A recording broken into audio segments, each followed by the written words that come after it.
Hey guys, welcome to the vlog. Have you ever had that awkward moment where you were filming for about 2 minutes and then realized, I never hit record? That happened to me. So if you see my eyes darting back to the middle of my screen over here, you know it's because I just really want to make sure it's recording this time. But anyway, I just got done with my first ever CPR and AED class, and it was pretty interesting, so I thought I would go ahead and share with you guys. So most of you know what CPR is. It's where you basically push on someone's chest to keep blood flowing if their heart stops, and then also give a little bit of air by breathing into their mouth or using a pump to keep, oxygen flowing until emergency personnel can get there and save them for realsies. It's pretty basic stuff, but you are required to get training in it if you're going to work in the medical field, etc. And I just thought it would be kind of fun. Plus, if I'm ever in a situation where someone needs CPR, I would like to know that I would know what I'm doing and be able to help. I've also always really wanted to be a paramedic. The only issue is that it costs a lot of money to get trained to be a paramedic, and then the pay isn't that good, so the return on investment is mixed. I talked to the trainer after the class to see how I could go about being, a volunteer first responder, and he basically told me that the closest place is about 2 miles away, and for a first responder, being 2 miles away is not very good. He lives a mile away and almost never makes it in time to be on the truck to go be a first responder. But whatever, it's okay. I learned plenty, and if I'm ever in a situation where I need to save someone's life, I can save someone's life, and I'll get a little card that actually says it. So that's pretty cool. Now, we learned quite a bit. We learned how to, do CPR on an adult, a child, and then an infant. All very different, but all kind of the general same idea thing. Then we learned how to use the AED. That is the defibrillator that automatically zaps people to stop their heart and then get it pumping again. And that will probably be something that I may need to do in life. You've seen AEDs everywhere. They're always hanging up on the walls in schools and stuff.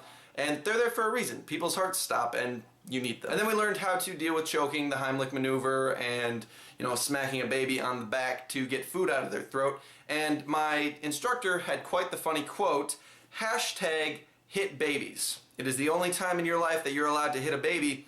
Might as well live it up. Also, I had always heard that your goal when you're doing chest compressions is to break their sternum. Now, I always thought that this was just an expression, like push hard, you have to push hard, don't be afraid to push hard. But my instructor actually told me that he has never done CPR in real life where he didn't break all the patient's ribs. Yeah. So this is basically because most people that need CPR are older and have fragile bones, and when you're putting a lot of pressure right in the middle of your chest, you're probably gonna crack something. But in all honesty, if you have to deal with getting your chest and ribs broken or dying, you might just want to deal with some broken ribs. But yeah, so that's basically what I did tonight. It was pretty fun.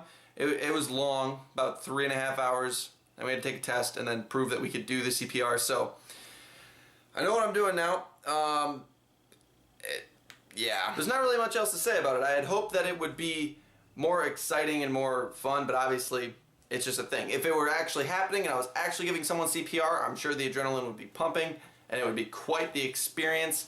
But, until that time, I'm just gonna keep being me, man. And before I end this video, I just want to give you guys a fun little fact. Next time you see a CPR dummy, the thing that you press on and blow into the mouth, take a look at the face. So this face is actually a mold of a real person from the late 1880s in France. I think it was near Paris. I'm not sure. Anyway, this young girl, probably 15 or 16 years old, washed up on the shores of a river, was dead, drowned, and when the authorities gave her to the coroner, he for some reason made a mold of her face. A death mask. I don't know why. No one knows why. And then it became kind of a fashion thing to have for like putting wigs on and stuff, for women to hold their hair product and everything.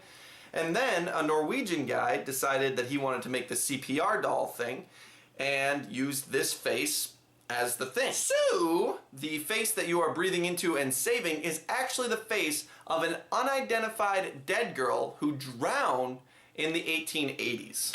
It's fitting, at least. I mean, you get to save a dead girl's life over and over and over again. So, that's one of those things that I always kind of think about when you hear about people who had things happen with their lives after they died. Can you imagine if you had shown this girl what was going to happen? Be like, okay, you're about to drown.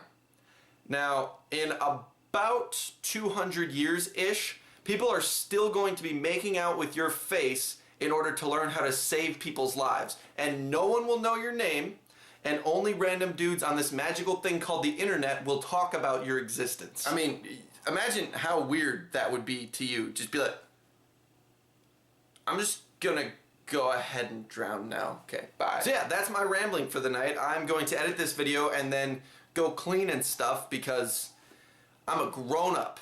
Yeah. But anyway, guys, thank you so much for watching. I really do hope you enjoyed, and I'll see you guys probably tomorrow or the next day, whenever, you know, 2 to 3 videos a week. That's my deal on this channel. You can check out my main channel if you want. I do Tuesdays and Thursdays over there. It's a great time. All right.